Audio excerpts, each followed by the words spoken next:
Hi ಎಲ್ರಿಗೂ welcome back to my YouTube channel. ಎಲ್ಲರೂ ಹೇಗಿದ್ದೀರಾ, ಚೆನ್ನಾಗಿದ್ದೀರಾ ಅಂತ ಅನ್ಕೋತಾ ಇದ್ದೀನಿ. ಸೊ ಎಸ್, ದೀಪಾವಳಿದು ವ್ಲಾಗ್ ಅಪ್ಲೋಡ್ ಮಾಡ್ತಾ ಇದ್ದೀನಿ. ಲೇಟ್ ಆಗ್ತದೆ ಯಾಕೆ ಅಂತ ಅಂದರೆ ನಿಮಗೆ ಗೊತ್ತಿರುತ್ತೆ, ಇಬ್ಬರು ಮಕ್ಕಳಿಂದ ಆಗೋದೇ ಇಲ್ಲ. ಎಷ್ಟು ವೀಡಿಯೋಸ್ ಅಪ್ಲೋಡ್ ಮಾಡಬೇಕು ಅಂದರೆ ಮಕ್ಕಳು ರಿಲೇಟೆಡು, ಮತ್ತು ಇವಾಗ ವೆದರ್ ಇದೆ, ಮಕ್ಕಳಿಗೆ ಹೇಗೆಲ್ಲ ಬೆಚ್ಚಗಿಟ್ಕೋಬೇಕು, ಮತ್ತು ಕಷಾಯದು, ಸೊ ಎಷ್ಟೊಂದಿದೆ ಹೇಳೋಕ್ಕೆ ಆಗ್ತಾ ಇಲ್ಲ. ಸೊ ನಾವೆಲ್ಲ ಫ್ಯಾಮಿಲಿ ನಮ್ಮ ಮನೆ ದೇವರು ಬೋಲಿಂಗೇಶ್ವರ ಸ್ವಾಮಿಗೆ ಹೋಗಿ, ಸೊ ಅಲ್ಲಿ ಮೊದಲನೇ ದೀಪನ ಏರಿಸಿ, ಈ ಥರ ಕಾರ್ತಿಕ ಮಾಸದಲ್ಲಿ ಮೊದಲನೇ ದಿನ ದೀಪ ಹಚ್ಚಕ್ಕೆ ಸ್ಟಾರ್ಟ್ ಮಾಡ್ತೀವಲ್ಲ ಅವತ್ತಿನ ದಿನ. ಸೊ ಈ ಥರ ಪೂಜೆ ಎಲ್ಲ ಮಾಡಿ, ಪೂಜೆ ಮಾಡಿಸ್ಕೊಂಡು ದೀಪ ಹಚ್ಚಿ ಸೊ ವಾಪಸ್ ಬಂದ್ವಿ. ಸೊ ನೆಕ್ಸ್ಟ್ ಡೇ ಎಲ್ಲರಿಗೂ ಗೊತ್ತೇ ಇರುತ್ತೆ ದೀಪಾವಳಿ ಹಬ್ಬ.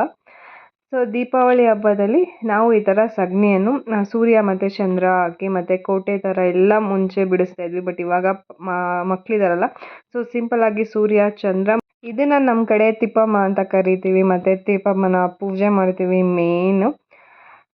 ಸೊ ಈ ಥರ ಎಲ್ಲ ಬೆಳಗ್ಗೆ ಎದ್ದು ಅಪ್ಪಾಜಿಗೆ ಪೂಜೆ ಮಾಡೋಕ್ಕೆ ರೆಡಿ ಮಾಡಿಕೊಡ್ತಾ ಇದ್ದೆ. ಮತ್ತು ಆವಾಗ ಸಿಂಪಲ್ಲಾಗಿ ದೀಪಗಳನ್ನ ಎಷ್ಟು ಬೇಕೋ ಅಷ್ಟೇ ಜೋಡಿಸ್ತಾ ಇದ್ದೀನಿ.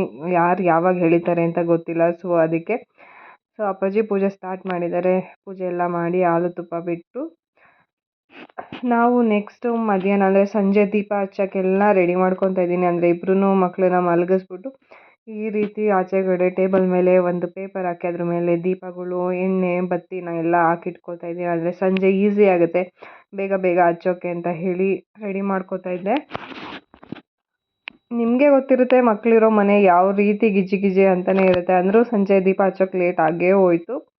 ಸೊ ಅಂದರೆ ಹುವಿಷ್ಕ ಎದ್ದಾಗಿಂದ ಸ್ಟಾರ್ಟ್, ಅಪ್ಪ ಪಟಾಕಿ ಹೊಡಿಯೋಣ. ಮತ್ತು ವೆದರ್ ಮೇರೆ ಈ ಸತಿ ಫುಲ್ಲು ಜಿಗಿ ಜಿಗಿ ಮಳೆ ಬರ್ತಾನೆ ಇತ್ತು, ಜಿಡಿ ಮಳೆ. ಸ್ವಲ್ಪ ಹೊತ್ತು ಬಿಡೋದು, ಸ್ವಲ್ಪ ಹೊತ್ತು ಬರೋದು. ನೋಡಿ ನನ್ನ ಚಿಕ್ಕ ಮಗಳು ಕೂಡ ಎದ್ದಾಯಿತು. ಸೊ ಅವಳಿಗೆ ಸ್ವಲ್ಪ ತಿನ್ನೋಕೆ ಕೊಡಬೇಕು, ಮತ್ತು ಹಾಲು ಕುಡಿಯೋಕೆ ಕೊಡಬೇಕು. ಮತ್ತು ಇಬ್ಬರೂ ಸಂಜೆ ದೀಪ ಹಚ್ಚೋಕ್ಕೆ ರೆಡಿ ಮಾಡಬೇಕು, ಹೊಸ ಬಟ್ಟೆ ಎಲ್ಲ ಹಾಕಿ. ಸೊ ನನ್ನ ಮಗಳು ಹೇಳಿದ್ನಲ್ಲ, ಪಟಾಕಿ ಬಾಕ್ಸ್ ಇಟ್ಕೊಂಡು ಕೂತ್ಬಿಟ್ಟಿದ್ದಾಳೆ. ಸೊ ಪಟಾಕಿ ಬಾಕ್ಸ್ಗೋಸ್ಕರನೇ ಹುವಿಷ್ಕ ಡ್ರೆಸ್ ಹಾಕಿಸ್ಕೊಂಡಿದ್ದಾಳೆ ಇವತ್ತು. ಸೊ ಅದರಲ್ಲೂ ಅವಳಿಗೆ ಚಾಯ್ಸಸ್ ಕೊಡಬೇಕು, 1, 2, 3 ಡ್ರೆಸ್ಸಸ್ಸು. ಅದರಲ್ಲಿ ಅವಳಿಗೆ ಯಾವ್ದು ಬೇಕೋ ಅದೇ ಇಷ್ಟಪಟ್ಟು ಹಾಕೋತಾಳೆ. ಸೊ ನೋಡಿ, ಅವಳಿಗೆ ಮುಟ್ಟಕ್ಕೆ ಬಿಡ್ತಾಯಿಲ್ಲ ವನಿಷ್ಕಂಗೆ. ಅವಳಂತೂ ಕಿತ್ಕೊಂಡು ಹೋಗ್ತಾಳೆ. ಇವಳು ಅವಳ ಹತ್ರ ಕಿತ್ಕೊಳ್ಳೋದು ಇದೇ ಆಯಿತು. ಸೊ ಸಂಜೆ ನಾನು ಎಲ್ಲ ರೆಡಿಯಾಗಿ ಸೊ ಇವಾಗ ಪೂಜೆ ಮಾಡ್ತಾಯಿದ್ದೀವಿ. ಪೂಜೆ ಮಾಡಿ ಹಾಲು ತುಪ್ಪ ಬಿಟ್ಟು ಸೊ ನೆಕ್ಸ್ಟು ಆಚೆಗಡೆ ಎಲ್ಲ ದೀಪ ಹಚ್ಚೋಕ್ಕೆ ಸ್ಟಾರ್ಟ್ ಮಾಡೋದು. ಸೊ ದೀಪಾವಳಿ ಹಬ್ಬ ಅಂದ ತಕ್ಷಣ ಎಲ್ಲರಿಗೂ ಏನು ನೆನಪಾಗುತ್ತೆ? ಹಬ್ಬದ ವಾತಾವರಣ, ಹಬ್ಬದ ಊಟ ಒಂದು ಕಡೆ. ಆದರೆ ಹೊರಗಡೆ ಅಂದರೆ ಶಾಪಿಂಗ್ಗೆ, ಔಟಿಂಗ್ಗೆ ಹೋದಾಗೆಲ್ಲ ಕಾಣಿಸೋದು ತರಾವರಿ ದೀಪಗಳು. ಸಕ್ಕತ್ತಾಗಿರೋ ದೀಪಗಳಂತೂ ಇಷ್ಟ ಆಗುತ್ತೆ, ತಗೊಳ್ಳೇಬೇಕು ಅಂತ ಸಿಕ್ಕಾಪಟ್ಟೆ ಆಸೆ ಆಗುತ್ತೆ ನನಗಂತೂ ದೀಪಗಳನ್ನ ನೋಡಿದ್ರೆ. ಸೊ ಕತ್ತಲೆಯಿಂದ ಬೆಳಕಿನ ನಡೆಗೆ ಅಂದರೆ ಪ್ರತಿದಿನ 1 ತಿಂಗಳು ದೀಪ ಹಚ್ಚಿ ದೀಪಾವಳಿನ ಸೆಲೆಬ್ರೇಟ್ ಮಾಡ್ತೀವಿ. ಎಷ್ಟು ಖುಷಿ ಕೊಡುತ್ತೆ ಅಲ್ವಾ? ಆ ದೀಪ ಹಚ್ಚಿದಾಗೆಲ್ಲ ಒಂದು positive energy, positive vibrations. So ಇವಾಗ ಆಲ್ ಸೆಟ್. ಸೊ ದೀಪ ಹಚ್ಚೋದೊಂದು ಬಾಕಿ ಇದೆ. ಸೊ ನೋಡಿ, ನನ್ನ ಮಗಳು ಮುದ್ದಾಡ್ತಾ ಇದ್ದಾಳೆ. ಅವ್ರ ತಾತನ ಮುತ್ತ ಕೊಡು ಅಂದರೆ ಹಗ್ಗಿ ಮಾಡೋದ್ರ ಆ ಥರ ಹಗ್ಗಿ ಮಾಡ್ತಾ ಇದ್ದಾಳೆ. ಸೊ ಹುವಿಷ್ಕ ಮತ್ತು ಸಮತ್ ಪಟಾಕಿ ಹೊಡಿಯೋಕ್ಕೆ ಸ್ಟಾರ್ಟ್ ಮಾಡಿದ್ದಾರೆ ಇಬ್ಬರೂ.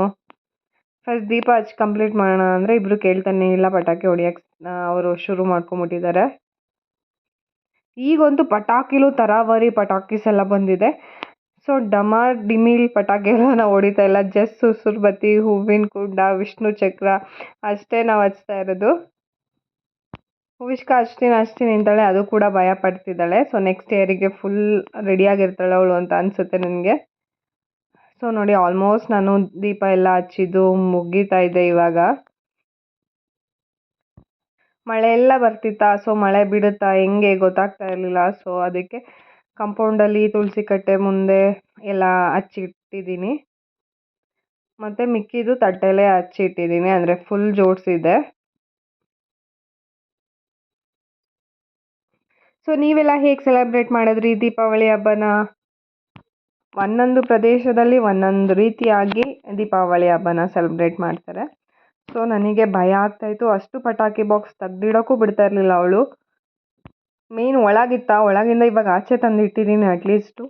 ಸೊ ಏನು ಪಟಾಕಿ ಒಂಚೂರು ಕಿಡಿ ಹಾರಿದ್ರೆ ಸಾಕು, ಅದು ಹತ್ಕೊಂಡು ಬಿಡುತ್ತೆ. ಅದೊಂದು ಕಡೆ ಟೆನ್ಷನ್ ಆಗ್ತಾಯಿತ್ತು. ಸೊ ಅದನ್ನು ಹೇಗಾದರೂ ಮಾಡಿ ಫಸ್ಟು ಎತ್ತಿಡಿಸ್ಬೇಕು ಅನ್ನೋದು ನನ್ನ ತಲೆಯಲ್ಲಿತ್ತು. ಬಟ್ ಆಗ್ತಾನೆ ಇರಲಿಲ್ಲ ಫ್ರೆಂಡ್ಸ್. ಮಕ್ಕಳು ಹಠ ನಿಮಗೆಲ್ಲರಿಗೂ ಗೊತ್ತಿರುತ್ತೆ ಅನಿಸುತ್ತೆ. ಸಿಕ್ಕಾಪಟ್ಟೆ ಹಠ ಮಾಡ್ತಾಳೆ ಮತ್ತು ಹತ್ಬಿಡ್ತಾಳೆ ಒಂದೇ ಸಮನೆ. ಸೊ ಅದಕ್ಕೆ ಕೂಡ ರೆಡಿಯಾಗಿ ಬಂದರು ಫೋಟೋಸ್ ತೊಗೊಳ್ಳೋಣ ಬಾ ಅಂತ. ಬಟ್ ನಂದಿನ್ನೂ ಇಲ್ಲಿ ದೀಪ ಹಚ್ಚಿದಿನ್ನೂ ಕಂಪ್ಲೀಟ್ ಆಗಿತ್ತು ಅವಾಗ ತಾನೇ. ಮತ್ತು ಫೋಟೋಸ್ ತೊಗೊತಾ ಇದ್ದೆ ನಾನು ಮಕ್ಳ ಜೊತೆ.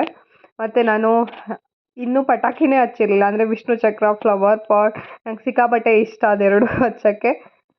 ಪಟಾಕಿ ಬಾಕ್ಸ್ ಜೊತೆಗೆ ಅವೆರಡೂ ಸಪ್ರೇಟಾಗಿ ಆರ್ಡ್ರ್ ಕೊಟ್ಟು ತರಿಸಿದ್ವಿ. ಅಂದರೆ ಸ್ಮಾಲ್ ಸೈಜೇ ಬರುತ್ತೆ, ಸೊ ಬಿಗ್ ಸೈಜ್ ಬರಲ್ಲ ಅಂತ ಹೇಳಿ. ಸೊ ನಿಮಗೆ ಮುಂದೆ ನಾನು ಯಾವ ರೀತಿ ವೀಡಿಯೋಸ್ ಅಪ್ಲೋಡ್ ಮಾಡಬೇಕು ಮತ್ತು ಅಂದರೆ ಕಮೆಂಟ್ ಮಾಡಿ ತಿಳಿಸಿ. ಅಂದರೆ ಮಕ್ಕಳ ರಿಲೇಟೆಡ್ ಜಾಸ್ತಿ ಅಪ್ಲೋಡ್ ಮಾಡಿ ಅಂತ ಕೇಳ್ತಾ ಇದ್ದೀರಾ ಎಲ್ಲರೂ. ಸೊ ಯಾವ ರೀತಿ ಬೇಕು ಅಂತ ಹೇಳಿ ಕಮೆಂಟ್ ಮಾಡಿ. ನಾನು ಆದಷ್ಟು ಟ್ರೈ ಮಾಡ್ತೀನಿ ಅಪ್ಲೋಡ್ ಮಾಡಲಿಕ್ಕೆ. ಸೊ ನಮ್ಮನೇಲಿ ಇವತ್ತು ಹಬ್ಬದ ಸ್ಪೆಷಲ್ ಕಿಚಡಿ ಮತ್ತು ಕಾಯಿ ಹಾಲು, ಚಿತ್ರಾನ್ನ, ಬೋಂಡ, ಹಪ್ಳ, ಕೋಸಂಬರಿ ಇಷ್ಟು ಐಟಮ್ಸ್ ಇತ್ತು. ಸೊ ಫೈನಲಿ ಫೋಟೋ ಸೆಷನ್ ಮುಗಿಸ್ಕೊತಾ ಇದ್ದೀವಿ ನಾನು. ಮತ್ತು ಒಂದೆರಡು ಪಟಾಕಿ ಕೂಡ ಹೊಡೆದೆ. ಅಂದರೆ ವಿಷ್ಣು ಚಕ್ರ, ಸುರ್ಸುರು ಬತ್ತಿ, ಮತ್ತು ಮಳೆ ಬರ್ತಾನೇ ಇತ್ತು ಸ್ವಲ್ಪ ಲೈಟಾಗಿ. ಸೊ ಒಂದೊಂದು ಆದಷ್ಟು ಉರಿದು. ಬಟ್ ದೀಪ ಮಾತ್ರ ಕಂಪ್ಲೀಟಾಗಿ ಉರಿದಿದೆ. ಅಂದರೆ ನೋಡಿ, ನಾನು ಡೈರೆಕ್ಟ್ ದೀಪದಿಂದನೇ ಹಚ್ಬಿಟ್ಟು ಇಲ್ಲಿ ಇಡ್ತಾ ಇದ್ದೀನಿ ವಿಷ್ಣು ಚಕ್ರ ಮತ್ತೆಲ್ಲ. ಸೊ ಎಲ್ಲರಿಗೂ ದೀಪಾವಳಿ ಹಬ್ಬದ ಆರ್ಥಿಕ ಶುಭಾಶಯಗಳು. ಆಗೋಗಿದೆ, ಲೇಟಾಗಿ ವಿಶ್ ಮಾಡ್ತಾ ಇದ್ದೀನಿ. I am really sorry. So ಇವತ್ತಿನ ಈ ವಿಡಿಯೋ ನಿಮ್ಮೆಲ್ಲರಿಗೂ ಇಷ್ಟ ಆಯಿತು ಅಂತ ಅನ್ಕೋತಾ ಇದ್ದೀನಿ. ಸೇಫಾಗಿ ಪಟಾಕಿ ಹೊಡೀರಿ ನೆಕ್ಸ್ಟ್ ವರ್ಷನೂ ಅಷ್ಟೇ. Thank you for watching. Like ಮಾಡಿ, ಶೇರ್ ಮಾಡಿ, ಸಬ್ಸ್ಕ್ರೈಬ್ ಆಗೋದು ಮಾತ್ರ ಮರಿಬೇಡಿ. ಧನ್ಯವಾದ. Have a good day. ಶುಭ ದಿನ. Take care and bye.